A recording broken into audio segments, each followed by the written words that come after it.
Te, vlog tayo, te. Tapos kunwari, pulubi ako. Tapos mangingi ako ng, ng inihaw mo. Tapos, syempre, maawa ka sa akin, kunwari. Tapos, pakainin mo maraming barbecue. Wala na nga eh. Oh, tapos, kahit anong tira mo dyan, tapos bilhan mo already ng kahit dalawa lang. Kunwari.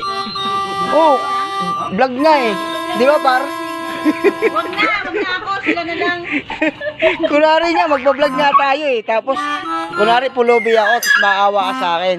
Sasabihin ko pa dyan, di ka kaawa. Mangingi ako ng barbecue mo. Tapos, no par no? Gandang yun. Magandang content yun, te. Okay na yan? O, te, sisikat yung barbecuean mo. Pakakainin mo ako ng barbecue, tapos bibigyan mo ako redos kasi naawa ka sa akin. Ate Mayra, iniisa na yun. Sige, ate. Gusto makalibre. Alam ko na yung style mo eh. Gusto mo makalibre. Hindi nga, kunwari nga, content nga natin. Kunwari magbablog ako. Wag na nga. Tapos, si Ate Mayra na lang. Kunwari, pulubi ako, tapos delivery mo ako ng... Ayos to din si Ate Mayra. Yo, hindi ka na maglikpit na tayo.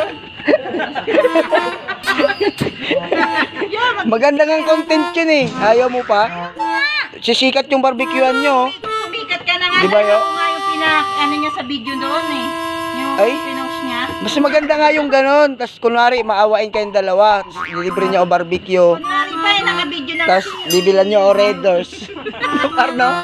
Parang kinokonsente pa kitang mag-ano ah. Hindi, i-content nga natin. Kunwari, magbablog ako eh. Tapos, delivery mo, mamakaawa ako sa'yo, manghihingi ako ng barbecue. Hindi ka awa-awa ko eh. Tapos, Hindi ka awa. delivery mo ako ng barbecue mo. Tapos, bibilan mo ako Red Doors, dalawa para kunwari, maawain ka. Maawain, tissue pa yung binigay. Ayaw mo nun, bahala ka dyan. Bahala ka rin.